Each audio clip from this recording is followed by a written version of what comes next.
Hi friends, ನಮಸ್ತೆ. ಇವತ್ತಿನ ದಿನ ವಿಡಿಯೋದಲ್ಲಿ ಹುರುಳಿಕಾಳನ್ನು ಈ ರೀತಿಯಾಗಿ ಹೇಗೆ ಮೊಳಕೆ ಕಟ್ಟೋದು ಅಂತ ತೋರಿಸ್ಕೊಡ್ತಾ ಇದ್ದೀನಿ. ನೋಡಿ, ಹುರುಳಿಕಾಳು ಅನ್ನೋದು ಎಷ್ಟು ಚೆನ್ನಾಗಿ ಮೊಳಕೆ ಬಂದಿದೆ. ತುಂಬ ಜನರಲ್ಲಿ ಕನ್ಫ್ಯೂಸ್ ಇದೆ, ಎಷ್ಟೊತ್ತು ಕಾಳುಗಳನ್ನು ನೆನೆಸ್ಕೋಬೇಕು, ಹೇಗೆ ಮೊಳಕೆ ಕಟ್ಟಬೇಕು ಅಂಥವ್ರಿಗೆ ಮಾತ್ರ ಈ ವಿಡಿಯೋನ ಮಾಡ್ತಾ ಇದ್ದೀನಿ. ಫ್ರೆಂಡ್ಸ್, ಇಲ್ಲಿ ನಾನು ಒಂದು 1/4 kg ಹುರುಳಿಕಾಳನ್ನು ತೆಗೆದುಕೊಂಡು ಅದನ್ನು ಸ್ವಲ್ಪ ಚೆನ್ನಾಗಿ ಕ್ಲೀನ್ ಮಾಡ್ಕೋಬೇಕು. ಸಣ್ಣ ಸಣ್ಣ ಕಲ್ಲೆಲ್ಲ ಇರುತ್ತೆ. ಈ ರೀತಿ ಒಂದು 10 ಗಂಟೆಗಳ ಕಾಲ ಹುರುಳಿಕಾಳನ್ನು ನೆನೆಸಿಟ್ಕೋಬೇಕು. ಈಗ ನಾನಿಲ್ಲಿ ನೆನೆಸಿ ಸುಮಾರು ಒಂದು 10 ಗಂಟೆಗಳ ಕಾಲ ಆಗಿದೆ. ಅದೇ ಹೆಸರು ಕಾಳೆಲ್ಲ ಆದರೆ ಒಂದು 8 ಗಂಟೆಗಳ ಕಾಲ ಸಾಕಾಗುತ್ತೆ. ಹುರುಳಿಕಾಳು ಅನ್ನೋದು ಸ್ವಲ್ಪ ಹೆಚ್ಚಾಗಿ ನೆನಿಬೇಕು. 10 ಗಂಟೆಗಳ ಕಾಲ ನೆನೆಸಿಟ್ಕೊಂಡ್ಮೇಲೆ ಅದರಲ್ಲಿರೋ ನೀರೆಲ್ಲ ಬಗ್ಗಿಸ್ಬಿಟ್ಟು ಈ ರೀತಿ ಒಂದು ತೂತ್ ಬಟ್ಲು ತೊಗೊಂಡು ಅದಕ್ಕೆ ಕಾಳೆಲ್ಲ ಸೇರಿಸ್ಕೊಳ್ಳಿ. ಕ್ಲೀನ್ ಮಾಡುವಾಗ ಸಣ್ಣ ಸಣ್ಣ ಕಲ್ಲುಗಳು ಹೆಚ್ಚಾಗಿರುತ್ತೆ. ಸ್ವಲ್ಪ ನೋಡಿಕೊಂಡು ಹುರುಳಿಕಾಳನ್ನು ಚೆನ್ನಾಗಿ ಕ್ಲೀನ್ ಮಾಡ್ಕೊಳ್ಳಿ. ಈ ರೀತಿ ತೂತ್ ಬಟ್ಲಿಗೆ ಹಾಕಿಡೋದ್ರಿಂದ ಅದರಲ್ಲಿ ಏನಾದರೂ ಎಕ್ಸ್ಟ್ರಾ ವಾಟರ್ ಎಲ್ಲ ಇದ್ದರೆ ಈ ರೀತಿಯಾಗಿ ಬೇರೆ ಆಗುತ್ತೆ. ಹಾಗಾಗಿ ಇದನ್ನು ಒಂದು 10 ರಿಂದ 15 ನಿಮಿಷಗಳ ಕಾಲ ಪಕ್ಕಕ್ಕಿಟ್ಬಿಡಿ. ಈಗ ಒಂದು ಚೆನ್ನಾಗಿರೋ ಅಂಥ ಕಾಟನ್ ಬಟ್ಟೆಯನ್ನು ತೆಗೆದುಕೊಳ್ಳಿ. ನಾನಿಲ್ಲಿ ಒಂದು ಕಾಟನ್ ಬಟ್ಟೆಯನ್ನು ನೀರಲ್ಲಿ ಅದ್ದಿ ಹಿಂಡಿ ಆನಂತರ ಈ ರೀತಿ ಫ್ಲೋರ್ ಮೇಲೆ ಹಾಕ್ತಾಯಿದ್ದೀನಿ. ಈಗ ಈ ಬಟ್ಟೆ ಮೇಲೆ ನಾವು ನೆನೆಸಿ ರೆಡಿ ಮಾಡಿಟ್ಕೊಂಡಿರೋ ಅಂಥ ಹುರುಳಿಕಾಳನ್ನು ಈ ರೀತಿ ಮಧ್ಯಕ್ಕೆ ಸೇರಿಸ್ಕೊಳ್ಳಿ. ಈ ರೀತಿ ಸೇರಿಸ್ಕೊಂಡ್ಮೇಲೆ ಇದನ್ನು ಒಂದು ಗಂಟು ಕಟ್ಟಬೇಕು. ಅಂದರೆ 4 ಕಡೆ ಈ ಒಂದು ಕಾಟನ್ ಬಟ್ಟೆಯನ್ನು 4 ಸೈಡಿಂದ ಈ ರೀತಿಯಾಗಿ ತೆಗೆದುಕೊಳ್ಳಿ. ಮೊದಲಿಗೆ ನಿಧಾನಕ್ಕೆ ಈ ರೀತಿ ಎಲ್ಲ ತೆಗೆದುಕೊಂಡು ಆನಂತರ ಇದನ್ನು ಟೈಟಾಗಿ ಫಸ್ಟಿಗೆ ಈ ರೀತಿ ಟೈಟಾಗಿ ಒಂದು ಗಂಟು ಹಾಕ್ಕೊಳ್ಳಿ.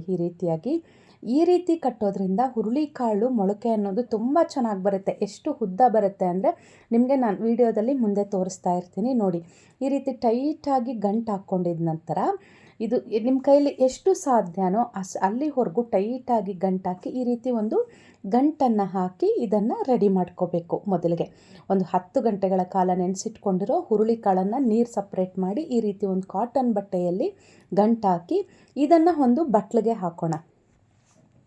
ಈ ರೀತಿಯಾಗಿ ಒಂದು ಬಟ್ಲು ಒಳಗಡೆ ಇಟ್ಟು ಇದಕ್ಕೆ ಒಂದು ಪ್ಲೇಟ್ನ ಮುಚ್ಚಿಟ್ಟು ಇದನ್ನು ಸುಮಾರು ಒಂದು 12 ಗಂಟೆಗಳ ಕಾಲ ಬಿಟ್ಬಿಡಬೇಕು. ಅಂದರೆ ನಾವು ನೈಟ್ ಕಟ್ಟಿದ್ರೆ ನೆಕ್ಸ್ಟ್ ಡೇ ಮಾರ್ನಿಂಗ್ ಅದನ್ನು ಯೂಸ್ ಮಾಡ್ಕೋಬೋದು, ಅಥವಾ ಮಾರ್ನಿಂಗ್ ಕಟ್ಟಿದ್ರೆ ನೈಟ್ ಅದನ್ನು ನೀವು ನೋಡ್ಬೋದು.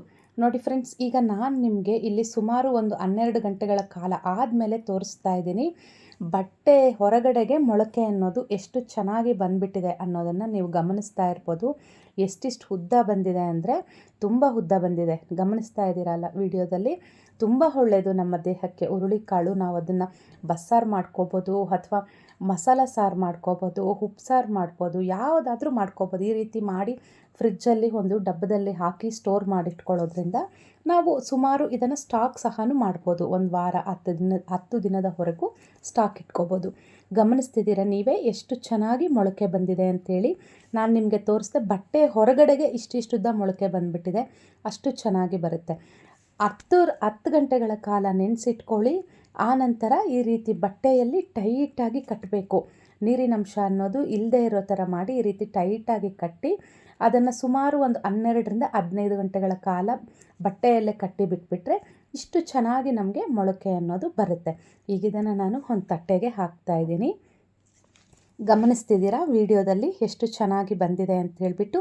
ನಾನು ಎಲ್ಲ ಒಂದೇ ಸರಿ ಯೂಸ್ ಮಾಡೋದಿಲ್ಲ, ಒಂದು ಡಬ್ಬಕ್ಕೆ ಹಾಕಿ ಫ್ರಿಜ್ಜಲ್ಲಿ ಇಟ್ಕೊಂಡು ಯೂಸ್ ಮಾಡ್ಕೊಳ್ತಾ ಇರ್ತೀನಿ. ನೋಡಿ ಎಷ್ಟು ಚೆನ್ನಾಗಿದೆ ಅಂದ್ಬಿಟ್ಟು. ಹುರುಳಿಕಾಳು ನಮ್ಮ ದೇಹಕ್ಕೆ ತುಂಬಾ ಒಳ್ಳೆಯದು.